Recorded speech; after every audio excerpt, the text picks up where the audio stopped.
na CAA mfumu ya mapata. Année 2024 bandi Mose Pelisi compagnie africaine d'aviation CAA aye na bon pikili kinyoso kopesa matondo accenti twasa kidila. Merci na ba passager na nyoso pour la confiance bopesa kiye ya ko accompagner bino année 2023 mobimba CAA compagnie ya bana mboka na même occasion aye ko présenter na bino nyoso ba meilleur vœu ya prospérité bonheur et longévité pour la nouvelle année 2024. CAA leader na mapati ya RDC a offert kibino sécurité pe bien-être. Chaque fois vous allez komata à bord ya ba avion luxueux na ye bo sepela ki na ba service nyonso CAA pesa kibino na boyelo kolambula sike bandi CAA akadi lisusu ko améliorer qualité ya ba service na ye pour na kosepelisa bino ndenge ya mesala kosala yango tango nyonso.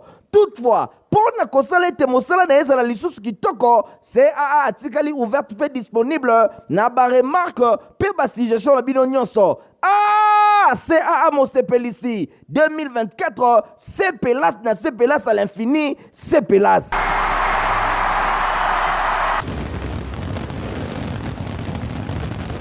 Et c'est un projet de ça va télévision la bino pour la colonne info lingala journal il y a peuple pour la peuple merci na fidélité pe confiance pour continuer à cause nango na journal na bino tout fongola journal pour le son que président de la République Félix Antoine Tshisekedi Tshilombo ya beta ki masolo na moninga na ye ya Maroc roi Mohamed VI oyo ba beta ki bongo masolo ya coopération bilatérale entre République démocratique du Congo na Maroc masolo et salimaki na visioconférence héritier mapinye mapesi bino ba détail.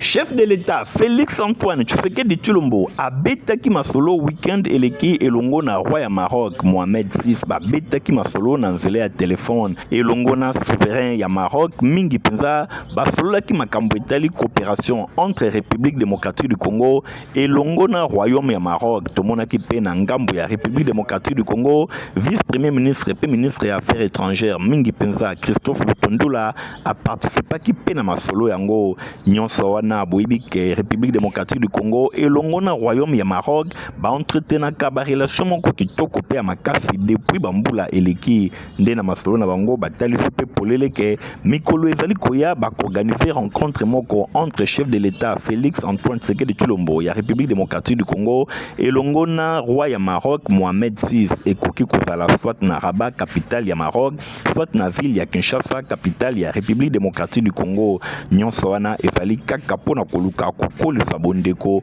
oyo ezalaka déjà entre bamboka oyo nyonso mibale depuis bambula ebele ezalaki vraiment masolo moko ya malamu oyo ekozali kotalisa bondeko pe coopération ya ndenge na ba différents domaines entre royaume ya Maroc elongo na République démocratique du Congo bosimbake nyonso wana etalisi poleleke Maroc azalaka tango nyonso sima ya République démocratique du Congo même na ba conditions difficiles tango ya pasi même tango ya bisengo RDC azalaka toujours soutenu na royaume ya Maroc depuis époque ya fait président maréchal Mobutu. Tobeta bongo kaka masolo ya président de la République Félix Antoine Tshisekedi Tshilombo pour la Koyo Sabino qui après qualification il y a le part ya République démocratique du Congo na ndenge ba kombongo na demi-finale président de la République Félix Antoine Tshisekedi Tshilombo a félicité bango na performance oyo ba uti ko sala bongo na quart de finale na ko gagner Sili équipe nationale ya Guinée na score ya 3 buts à 1 boye ba ke chef de l'État Félix Antoine Tshisekedi Tshilombo azali bongo ko yebisa na ba leopard ba sala lisusu ba preuve ebele na ndenge baza ko continuer ko sala depuis compétition oyo et banda ki boye ba ki encourager bango lisusu na likambo o estali kaka ba performance bazali ko sala yebisi bango ke ba continuer ko honorer drapeau na ndenge bazali ko sala depuis processus oyo pe ba assurer davantage pour na ba congolais bazala bongo na esengo na bango to pour suivre masolo pour na ko ke na makambo etali seni boba ke ba résultat provisoire pour na compte ya Bujala Bomongo Nord ubangi Sankuru pendenge na ndenge esili koyeba na équipe oyo ya ba député national pe provincial oyo ba bimi héritier mapine pe Stéphane Skande ba pesi bino ba détail. Commission électorale nationale indépendante CENI Namukuse à rendre public la décision numéro 007/FENIAP/2024 Oyo et Bimi Bongo le 2 février 2024 yango ezali kolobela mingi ba publication ya ba résultats provisoires ya ba élection ya le 20 décembre 2023 na ba circonscription électorale ya Bujala, Bomongo, Ilebo, Kikwit, Kole, Makanza pe Mobaimbongo elobeli lisusu ba résultats provisoires ya ba élection ya ba députés provinciaux ya le 20 décembre 2023 na ba circonscription électorale ya Bujala, Bomongo, Ilebo, Kikwit, Kole, Makanza pe Mobaimbongo pona oyo etali ba résultat na ba élection na députation nationale pona province ya Équateur na Bomongo. Mangombe Bamungo Jean-Marie Yende azali na compte ya liste ya UDPS Tshisekedi toujours na Équateur na Makanza.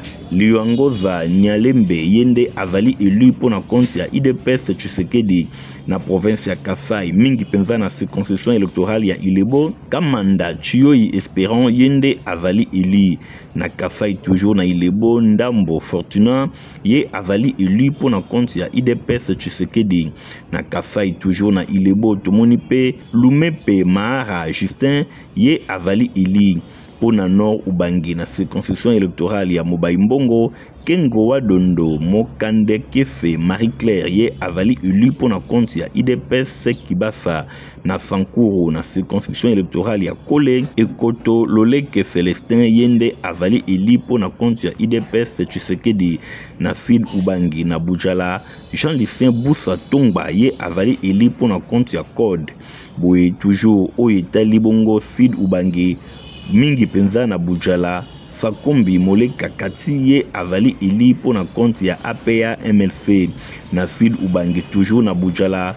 Tomoni Mungani Nganda Jean-Jacques ye azali élu pour na compte ya MLC boye pona oyo etali ba liste ya ba élu na députation provinciale. Tomoni na province ya Équateur na circonscription électorale ya Bomongo. Kuna tomoni Mangombe Bomongo Jean-Marie azali élu lokola député provincial na liste ya UDPS Tshisekedi. Bopanga Yete Jean-Pi ye azali élu na compte ya liste ya MLC pona oyo etali province ya Équateur mingi penza na Makanza. Delesi Mata Delesi ye azali élu na compte ya FPAU pona compte ya Kasai na Ilebo. Pongo Mubambara David ye azali élu na Kasai na Ilebo. Malambo Ndambo Miller ye azali élu na Ilebo toujours. Malengu Mangulumba Soleil ye pe azali élu kaka na oyo etali Ilebo. Tomoni kuna Nkuma Bidwai Alphonsine ye pe azali élu na Nord Ubangi kuna na circonscription électorale ya Mobaimbongo. Koyanga Lele Désiré azali élu toujours na Mobaimbongo. Wasasa Aonzila Junior na Sud Ubangi kuna na circonscription électorale ya Bujala. Makonzambe Nzwa François ye azali élu.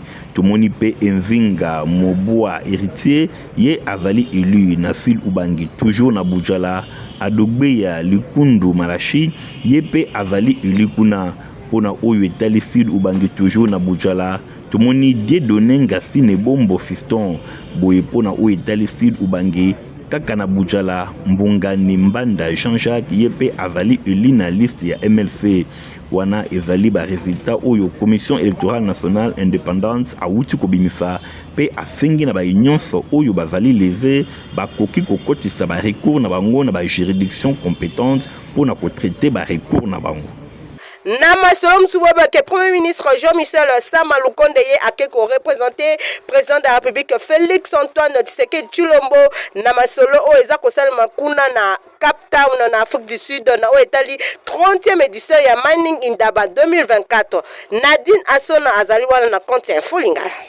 30e édition ya Mining Indaba 2024 oyo epai wa République démocratique du Congo ezali représenté epai na ye moko premier ministre Jean-Michel Sama Lukonde Kyenge oyo e coïncide na début ya second quinquennat ya président de la République Félix Antoine Tshisekedi Tshilombo réélu avec plus de 73% ya ba suffrage populaire. Bosimba ke ba opportunité oyo de chef ya gouvernement congolais na maloba na ye na cérémonie officielle ya ouverture à Poni ko défendre pe ko vulgariser auprès ya ba investisseurs oyo bazwami na Indaba vision ya chef de l'État na secteur stratégique ya ba mine pe na transition énergétique na ba industrie mondiale oyo ezali engagé bosengeli koyeba ke thème ya 30e édition ya Indaba 2024 oyo ezali tiré parti audacieusement de perturbations positives qui s'annoncent pour un avenir plus radieux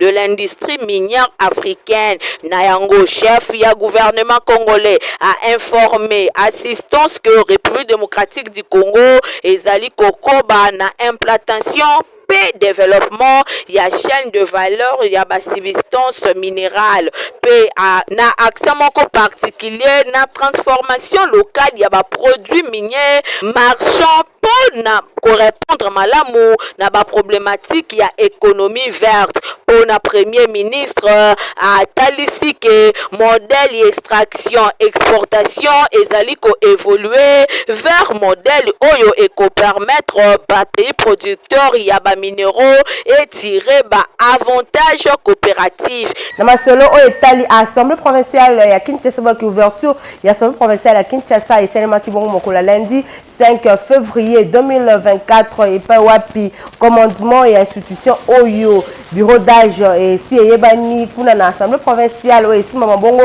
et pa ya mwana mboka mbokoso o auté kozala bongo ministre provincial ya transport bongo akozala assisté na deux Benjamin na masolo mususu na o etali Palou na niko yebisa que conférence ya présidium ya regroupement politique les alliés de la convention pour l'umumbiste unifié AAC bar Palou na mokuse bauti kopona Didier Mazenga Mukanzu lokola président ya regroupement oyo après destitution ya Willy Makiashi na parti oyo. Michael Bristo reportage.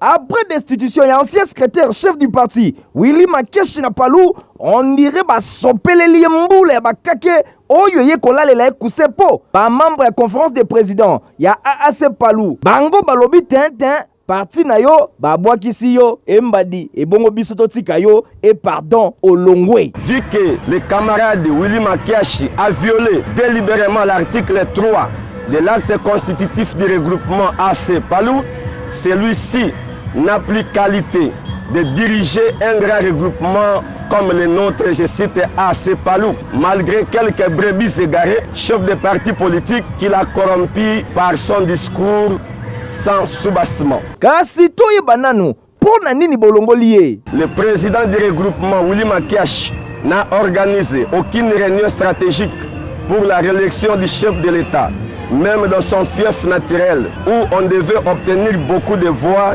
en faveur de notre candidat président et de nos candidats députés nationaux et provinciaux. Est-ce que lors de la campagne électorale, tant au chef de l'État Félix Antoine Tshisekedi Tshilombo a kendaka kuna na gungu na fief na ye, est-ce que yambaka ye? Il a même refusé d'aller accueillir le chef de l'État dans son fief électoral, qui est d'ailleurs sa circonscription naturelle. Ainsi, cette position prise par le président du regroupement n'est pas passée inaperçue et a suscité des frustrations au sein du regroupement ainsi qu'à sa propre famille politique, les Palou. Kobuya ye aboya ki kosala campagne chef de l'État, yebisa biso et la kisi penza nini en clair. Refuser de battre campagne du chef de l'État, c'est comme soutenir les agresseurs de la RDC, je cite le Rwanda. Si koyo décision finale na bino ezali nini?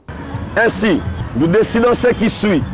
Comme les Palou vient de nous saisir officiellement, nous, étant que les vice-présidents du regroupement AC Palou, et en nous saisissant, le Palou a déchu de ses fonctions les camarades de Willy Makiashi et le Palou a élu dans un congrès extraordinaire les camarades de Mazenga Mukanzo Didier. Ainsi, nous déclarons ceci. La conférence des présidents des partis membres du regroupement, signataire du procès verbal par consensus, a désigné Monsieur Didier Mazenga Mukanzo en qualité de président du regroupement. Ah, oui toloba lisusu nini regroupement politique ya AAC Palu babeti ye kishondo ndenge fe emenea kwa mambo aloba yombo na mpoka nyonso elaleli ye elingi koloba match esili atika.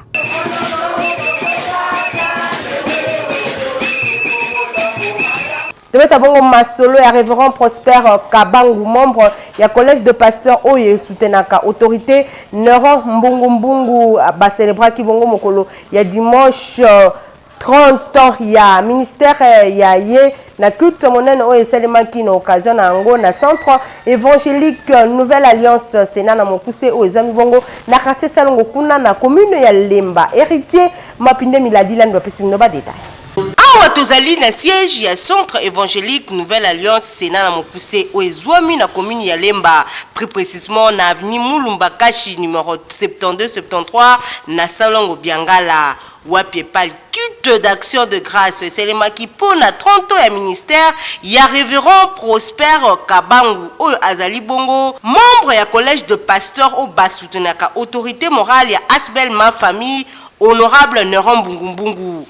Nasima ya ko expliquer parcours ya vie pastorale na ye o e banda depuis 1993 révérend Prosper Kabangu alimbola kitina ya milulu oyo lelo tozalaki awa communauté oyanga l'église na biso tosanganaki pona ko célébrer 30 ans d'anniversaire ya ministère nanga depuis que Zamba tombolanga ponanga lokola muumbu na ye lokola pasteur ezalaki depuis décembre 2093 de 1993 donc depuis décembre 2023 de tokokisaki 30 ans nangambu na ye tata molimo na ye révérend Raoul Ukupa oyo ateyaki na culte oyo a développaki thème oyo un homme de Dieu accompli. Namate Yanaye Azwaki yango na 2 Timothée 3 verset 16 na 17. Alobelaki ke mutu nyonso esengeli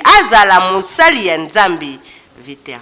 Ça m'a dit en fait il y a quoi encourager mutu nyonso na kata église azala mosali ya Nzambe, azala mutu na Nzambe. Donc azala kutambula na sema na Nzambe.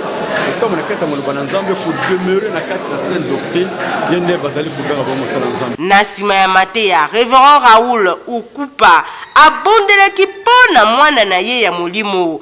Bandimu ya Ningomba Sena bazangaki te kopesa bakado epai ya pasteur na bango oyo akokisi 30 ans ya mosala ya Nzambe. Na sima libondeli ya suka esalemaki epai ya révérend Raoul olia komela ezalaki bongo au rendez-vous na culte oyo bosimbaki milulu oyo ya 30e anniversaire ya ministère ya révérend Prosper Kabangu esukaki na culte te bosimbaki dimanche na pokwa abongisaki pe mwa dîner kaka awa na Lingomba ya Sénat bandimi pe ba invité ebele ba répondaki présent na fête oyo président ya collège de pasteur Fumu ya Banga Moyo pasteur Danindita na staff na bango bazangaki te pe na dino oyo occasion epesemelaki révérend Prosper Kabangu pona koyamba bakado mususu o ba invité ba memelaki ye pe bandimi ya Sénat o babongisaki pona ye. Compagnie africaine d'aviation CAA na mokuse baza ko présenter ba vœux de meilleur na ba client na bangonia ce reportage. Bonne année na CAA mfumu ya mapata. Année 2024 bandi Mose Pelisi compagnie africaine d'aviation CAA aye na bon pikili kinyoso kopesa matondo accenti twasaki dila merci na ba passager na nyoso pour la confiance bopesa kiye ya ko accompagner bino année 2023 mobimba CAA compagnie ya bana mboka na même occasion aye ko présenter na bino nyoso ba meilleur vœu ya prospérité bonheur pe longévité pour la nouvelle année 2024. CAA leader na mapati ya RDC a offert kibino sécurité pe bien-être. Chaque fois vous allez komata à bord, ya ba avion luxueux na ye, bo sepela ki na ba service nyonso CAA pesa kibino. Na boyelo kolambula sike bandi. CAA akadi lisusu ko améliorer qualité ya ba service na ye pour na kosepelisa bino ndenge ya mesala kosala yango tango nyonso. Toutefois, pour na kosala ete mosala na ezala lisusu kitoko, CAA atikali ouverte pe disponible na ba remarque pe ba suggestion na bino nyonso. CAA Mosepelisi 2024, CPLAS na CPLAS à l'infini, CPLAS.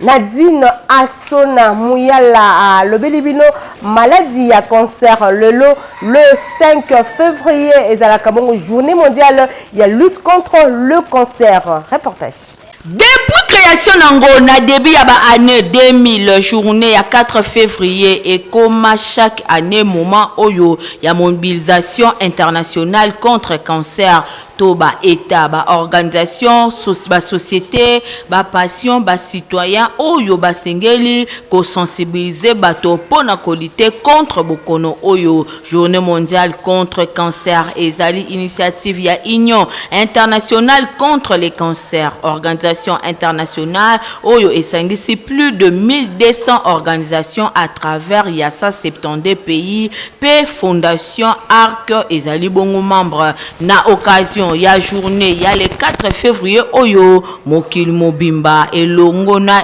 UICC bazali ko invité na mboka nyonso ya kotia en place ba action ya mobilisation pour na ko sensibiliser ba malade pe bato ya ndenge na ndenge développement ya prévention pe dépistage ba accès na ba diagnostic nyonso ba traitement pe ba soins promotion pe encouragement ya ba innovation pe ya recherche kotia en place plan d'action nationaux pour na ko éviter cancer et sengeli tango nyonso ko salaka physique pe koboya komelaka makaya. Cancer ezalaka ba type ebele tozana cancer de sein, cancer ya poumon, cancer ya peau, cancer ya sang, cancer ya thyroïde, cancer ya cerveau, cancer ya col utérus, cancer ya foie, pe cancer ya pancréas.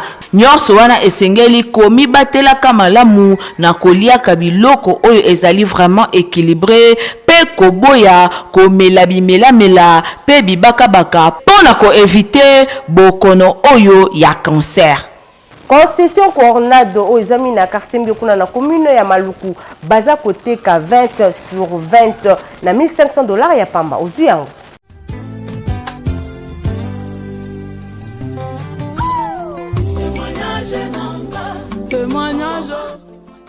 Habitant ya ville province ya Kinshasa boyo kasango kitoko tomemeli bino concession Corrado oyezwami na commune ya Maluku na village Mbio azali koteka plus de 700 parcelles ya 20 mètres sur 20 liquidation ezali kaka na $1500 ya pamba okomi kololo pango pona ko contacter concession Corrado bobenga na numéro oyo plus 243 82 53 60 781 tolobi bien na $1500 ya pamba lokola liquidation ozui lopango na yo ya 20 mètres sur 20 na kati ya concession Corrado oyezwami bongo na village Mbio toza na commune ya Maluku.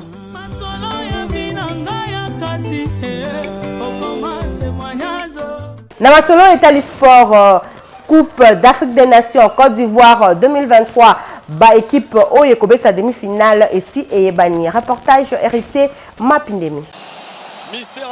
Pona oyo etali CAN Côte d'Ivoire 2023 bosimba ke ba combinaison ya demi-finale ici et Ebani yango ekobetama mercredi 7 février bosimba ke ba match ya quart de finale ezalaki bongo ba match moko alléchant epai wapi tomonaki équipe ya Nigeria ba Super Eagles ya Nigeria balongaki bongo ba Palancash Negra ya Angola na 1-0 na ngambo mosusu ba Léopard ya République démocratique du Congo bazwaki qualification na bango liboso na basili ya Guinée na 3-1 boye pona oyo etali ba quart de finale mosusu tomonaki bongo Côte d'Ivoire alongolaki équipe ya Mali na score ya 2-1 pona oyo etali quart de finale ya suka tomonaki bongo équipe ya Afrique du Sud alongaki équipe ya Cap-Vert na ba épreuve ya Turobi boye pona oyo etali ba demi-finale bokolo ya mercredi 7 février tokomona bongo ba Super Eagles ya Nigeria bango bakondongwana na équipe ya Afrique du Sud bafana na ngonga ya 17h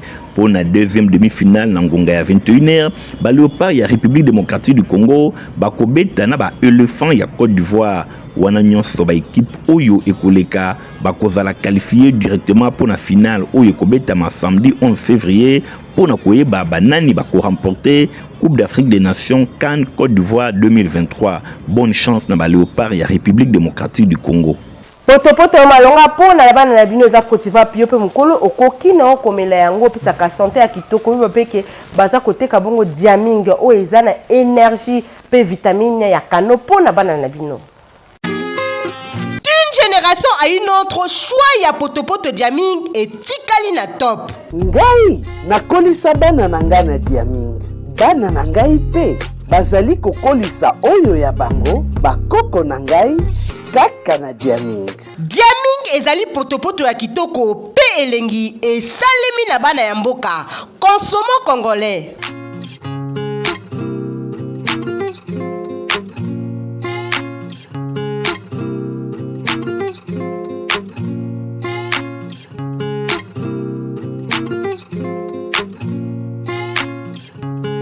Diaming ezali repas complet, protéines, vitamines, pe énergie. Eza possible que bana na bino ba kola na intelligence pe bo kolongono na nzoto. Lokola libota ya ngalfa oyo bazali kolia diaming. To fidéliser mabota na bana na biso na diaming lia otonda d'une génération à une autre.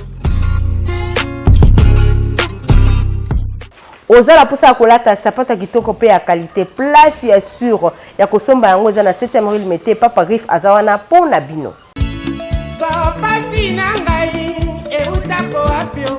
Olingaka basapatu kitoko, olingaka mokoto ya malonga oyo ekobimisa yo propre liboso ya bato nyonso. Esika ezase moko na 7e rue na commune ya Limete na place commerciale na Petit Boulevard. Tala malamu yeyo collègue ya bato nyonso basalaka basapatu minene na mikili ya poto basapatu ya kitoko oyo bino boyebi. Yeyo yemoko ayebi mosala na ndenge akosakana te bato nyonso bayebi. Collègue ya Jume Weston azali kosala koto na ndenge akosakana te. Nayebi ke chef de l'État Fachi Beton oyebinga na Kombo, oyebinga na Elongi, oyebinga na Moussala. Moi je pense que c'est déjà quelque chose de bon. Et puis oyebi batezaki na Limete. Toki na premier ministre nous allons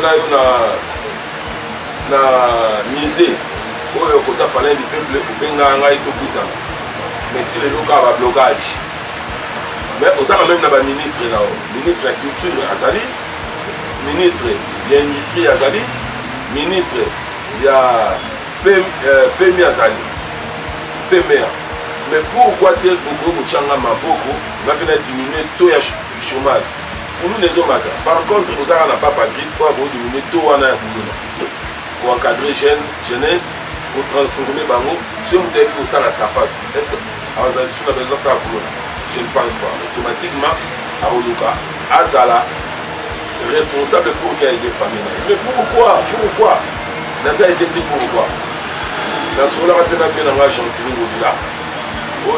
Adjoint ils allaient chez Koko Moulumba, fils gouverneur gentil au-delà. Nous avons même bonne foi. Alors, Ngamo, mais Bangati n'est pas chef de l'État. n'a pas essayé mon compte au monde, il dit que ma politique peut moi ma mais il fait qu'il bonne foi aux autorités nous suspect pas ça.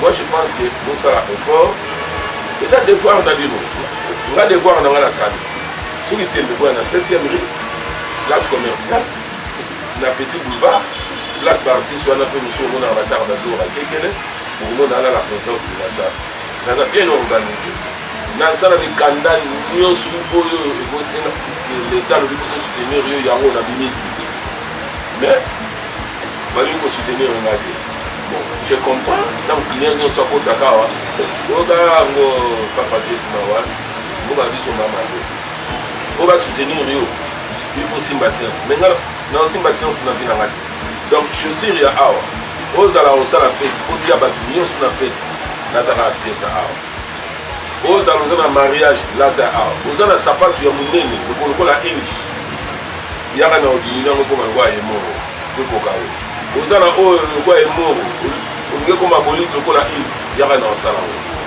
nasaka réparation nasaka fabrication donc nayebi kosala comme il se doit otaki bate ezaki Oyoki adresse ezase moko na 7e rue Petit Boulevard na commune ya Limete epai wapi ba chaussure ba sandal ba mapapa ezali kosalema na ndenge ya kosakana te soki okoti awa obosani Italie libela.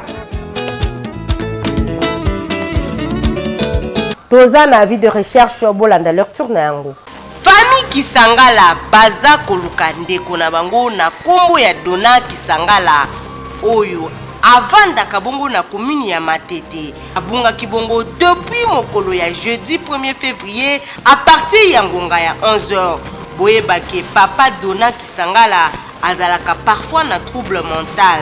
Alata kibongo pantalon ya tissu ya bleu pe chemise ya fond noir fleuri. Alata kipeli papa ya noir na makolo. Moto nyonso oyo akomona papa Dona Kisangala a contacté bongo famille na numéro oyo 081 00 9 3000 topé a bengi na numéro ya journal ya peuple pour na peuple info lingala oyo eza affiché na écran na bino. Toza pe na communiqué nécrologique bolanda lecture na yango. Famille Kunga, Rebecca Kunga, François Kunga, Moïse Kunga, Pierre Kunga, Julienne Kunga, Pauline Kunga, Robert Kunga, Dédé Kunga, Michel Kunga, Shelly Kunga, Mami Ananjo Kunga, Lama Kunga, Elongona Papi et Mambolo Kunga, Pelibota, Yafé, inspecteur Paul Kunga do. Bazana mawa ya kwedisa na bandeko baninga pe baiba na bango nyonso liwa ya ndeko yaya peleki na bango na kombo ya Paul Kunga oyo azalaka capitaine na FRDC ye akufaki mokolo ya vendredi 26 janvier 2024 na sima ya bokono ya tango mokuse. En attendant programme ebima matanga ezali kosalema na Vningeba numéro 43 commune ya Mongafula à Refulu. Référence hôpital Monkole. Ce qui a été communiqué et comme la batonyonso Baibaka capitaine Paul Kunga. Merci pour vous accueillir béni pour la télévision. On a vu nos points à Kolanda Info. Lingala journal, il y a peu pour la ceux qui peuvent se payer qui n'a pas. Merci. Naigor Antingi Matomi Nazaki Nasima ya caméra concours rédactionnel. Il y a Nadine Assona Mouyala héritier Mapindemi à superviseur qui journal au montage. C'est moi qui pas Francis Kanzalo Koka Christian Kangebe Nipe Fabrice Lundombi. Ngala bino depuis ça nous rendez-vous mon kola lobby. Au revoir.